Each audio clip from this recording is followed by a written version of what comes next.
Olá pessoas, hoje eu vou falar de um assunto talvez não tão fácil de falar, mas é um tipo de assunto que vai tanger sobre aquilo que faz movimentar grandes organizações ao redor do mundo, algo que está de uma certa forma há milênios durante a nossa sociedade, que de uma certa forma controla vários grupos organizados, né, desde várias produções também industriais e também que tangem também a nossa forma de viver, nosso estilo de se comportar, né?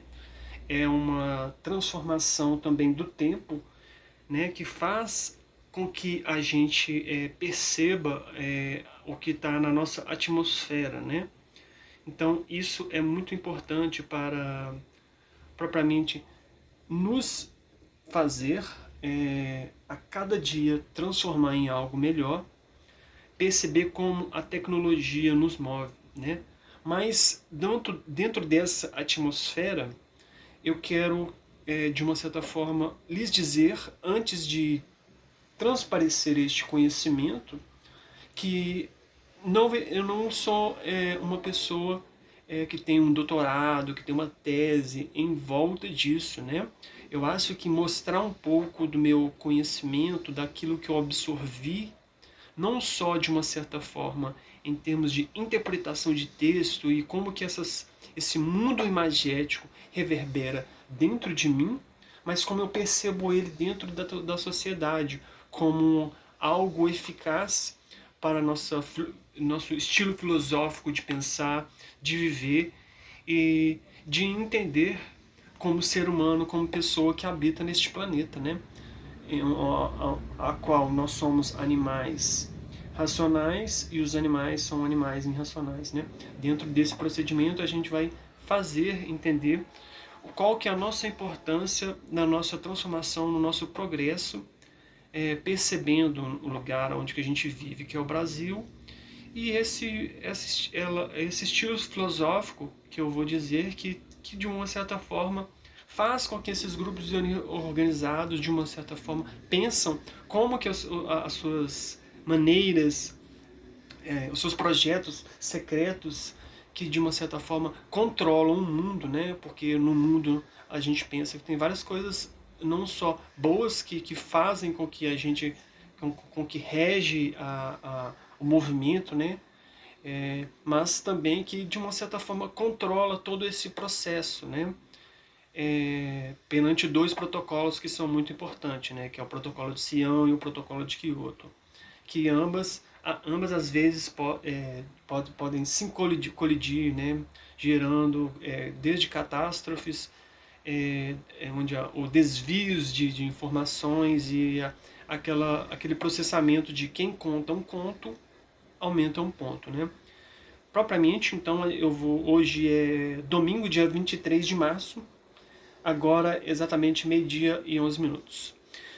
Então, eu propriamente vou falar desse tipo de procedimento, né, que vai, como que eu vou me estender falando desses avatares que de uma certa forma trabalham a sua energia, trabalham a sua função dentro da sociedade, ou de uma forma pluralmente dita, ou de uma certa forma às vezes subliminar, mas em suas inúmeras nomenclaturas estão nas suas distintas funções e ali em grupos organizando, tendenciando, controlando, delinearizando os seus procedimentos para que tudo ocorra bem, desde no mundo alimentício, no mundo automobilístico, industriário, informativo e linguístico, né? Tanto como a ciência da interpretação, que é a hermenêutica, como a semiótica de vários assuntos que vão transcorrendo tanto na nossa mente como em grupos organizados, em mesas redondas, em simpósios, congressos e organizações. Então, o que eu vou falar um pouco é sobre o hinduísmo. O hinduísmo, né? Eu acho que propriamente isso vai ser um pouco enriquecedor, né? de uma certa forma, essa é uma visão de Srila Prabhupada, né, que vai tanger. Na verdade, eu não vou falar o que está contido neste livro, mas eu estou apenas ilustrando a ideia para que vocês possam ter uma noção do que pode acontecer ao longo dessa manifestação de conhecimento, né? Então, propriamente, o que eu tenho a dizer é que há 2000 anos, mais ou menos, ou 3000 anos, não tenho certeza, surgiu na Índia, né? É, digamos que às vezes digamos que o cristianismo ele é recente, então, né? Na Índia você tem inúmeras espécies, né, que foram transformadas ali, né? O budismo ele surgiu na Índia, né? De uma certa forma muito enriquecedora, né? Então, se você entende, às vezes, o cristianismo, às vezes, você pode lidar com pessoas que não acreditam na encarnação, né? Às vezes a gente pode pensar que nesse universo espiritual, cada universo que a gente projeta dentro da nossa mente, da nossa psique, isso transforma e você pode, de uma certa forma, analisar os seus sonhos, tanto produzindo eles em pintura ou em literatura, e projetando isso através de inúmeras situações, né, de decorrente do seu inconsciente, do seu sonho, dos seus procedimentos, da história da sua vida, trazendo ao momento presente de acordo com a sua profissão, né? Mas o cristianismo sendo recente, o hinduísmo estando bem atrás disso, bem antes de Cristo em vários momentos, ele vai lidar com a própria transformação do mundo, né? O que foi o surgimento do budismo na Índia, né? Através de Siddhartha Gautama, né? Que foi a reencarnação de Sakyamuni, né? Sakyamuni veio antes de Siddhartha Gautama, de acordo com meus estudos. Então, seria a transformação de uma reencarnação muito potente e elucidada, né? Que, então, né, se você vê que talvez na minha percepção, no meu processo imagético, que eu estou ali interpretando quando estou nas minhas leituras, é que seja Siddhartha Gautama é reencarnação de Sakyamuni, né? Propriamente o budismo surgindo na Índia. A minha percepção de uma pessoa que nunca saiu do Brasil e de falar da Índia, talvez pode ser um pouco, às vezes, indelicada, incautelosa, mas se a gente vê tanta produção, tanta... O que é penso logo existo, o que são as formas de transcorrer o conhecimento e a função de tudo isso que nos traz a conviver junto, a celebrar junto várias energias, né, que estão ali contidas nos nossos momentos espirituais, né, que vão nos transformar, fazendo ser humanos melhores, né. Então, a minha reflexão é um pouco isso, o que seria pensar isso dentro de uma pessoa que às vezes não foi para a Índia e vai falar da Índia e vai falar das transformações de energias, das inúmeras espécies humanas que fazem a nossa transformação metamorfosológica, né? E vir a nascer, a trazer ao mundo aquilo que talvez não tinha existência, né? Então, provavelmente, sem mais delongas, eu vou direcionar aos avatares e falar o que possivelmente o que acontece durante todo esse processo, né? Esta pessoa é Srila Prabhupada, né?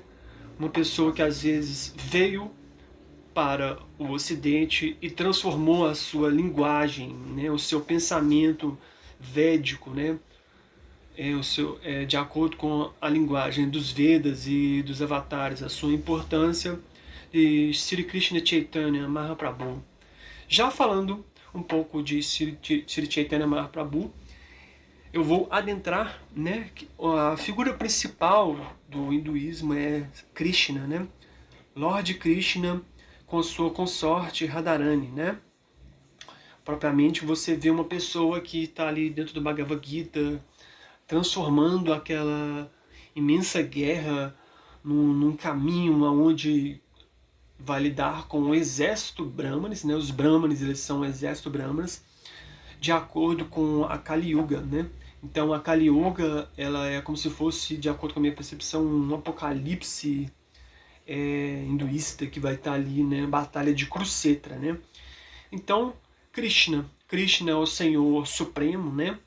E Chaitanya é um avatar tão principal que ele rege o caminho da luz, que é propriamente como se você possa perceber, se toda pessoa que quer direcionar as suas energias, as suas conduzir o seu caminho, o seu pensamento a Krishna, o Senhor Supremo, tem que de uma certa forma passar por Chaitanya, né? Chaitanya é aquele avatar todo misericordioso que vai de uma certa forma, com toda a sua cautela, sua singela, seu singelo forma de pensar e de transcender, né? Eu acho que principalmente é uma palavra muito importante.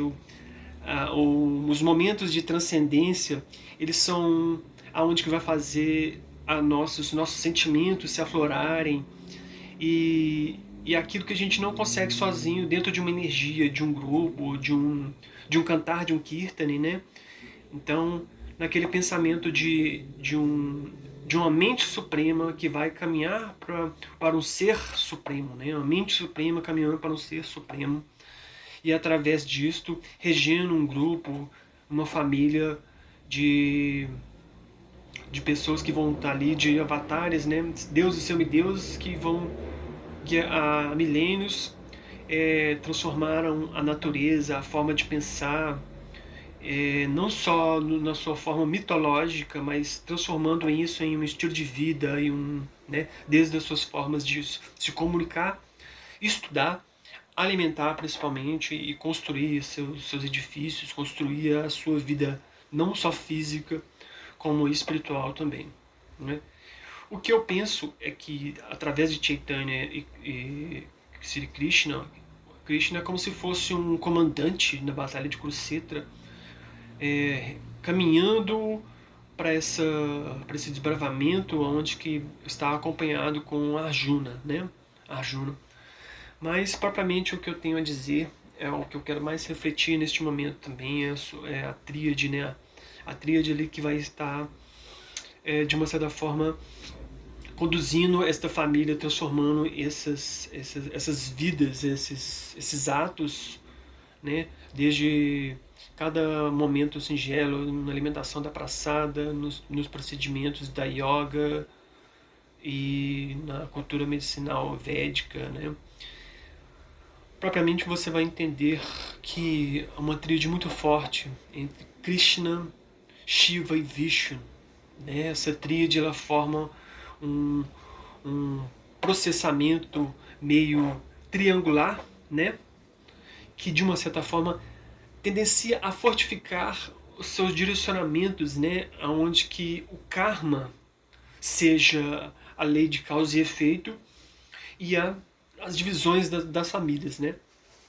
Krishna, de acordo com o conhecimento e as várias resenhas que a gente tem tido e aonde transcorrem seu pai, o pai de Krishna sendo Vasudeva e sua mãe Ashoda, lidar com as suas transformações num palácio ali, onde que acompanhando de seu irmão Lord Balarama também, né? Que às vezes, quando Krishna está em perigo, logo Balarama está a seu caminho, protegendo seu irmão, né? Entre as deidades, entre tigres e macacos, né? Aonde que a nossa consciência possa permear. Propriamente eu vou tentar ser um pouco rápido na minha comunicação para tentar fazer o espectador perceber o que são os avatares, o que tange tanta responsabilidade no meio disso, né?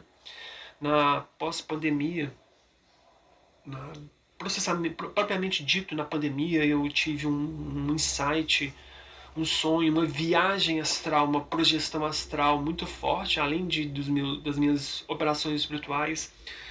Eu tive entre duas divisões de mundos que talvez seja cautelosamente muitos polêmicos, né?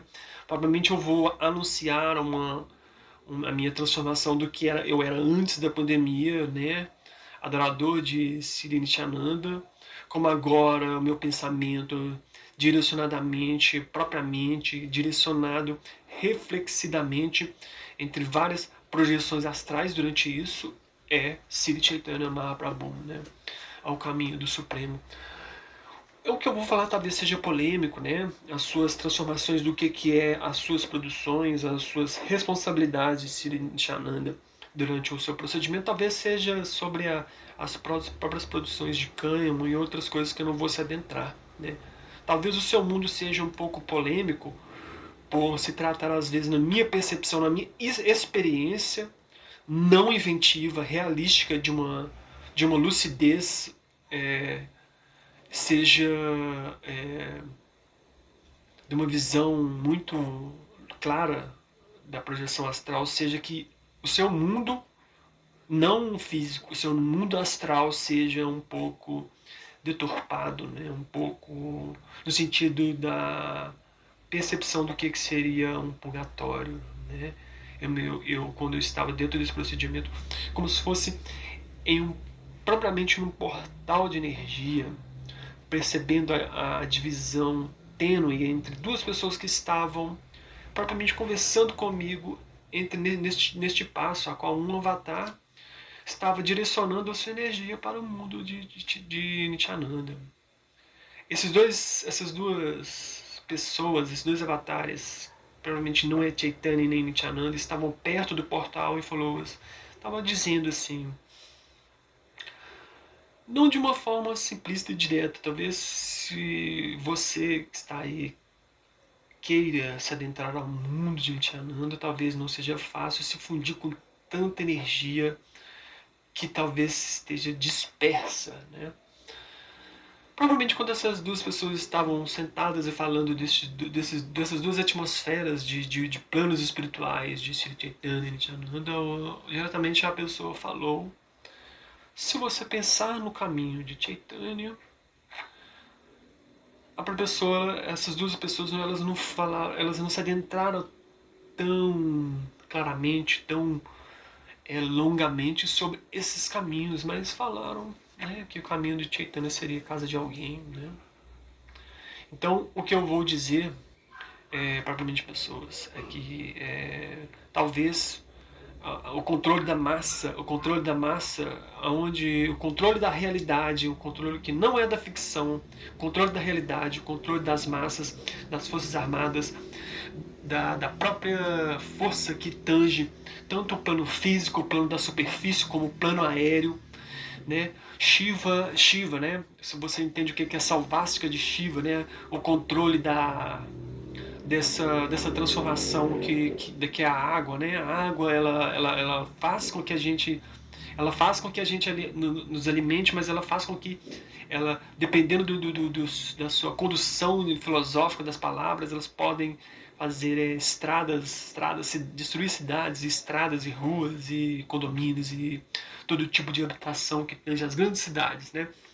Então, se você vê o Shiva como uma força que destrói, você também percebe, né, que o que ele tange nas suas formas de estar ali, controlando tudo que é misterioso, tudo que é cada pedaço deste mundo, cada caminho que vai estar ali nos seus vilarejos, nas suas tribos e todas as formas organizacionais, tanto civilizadas como não, ele vai estar ali controlando e destruindo para perceber como que é a transformação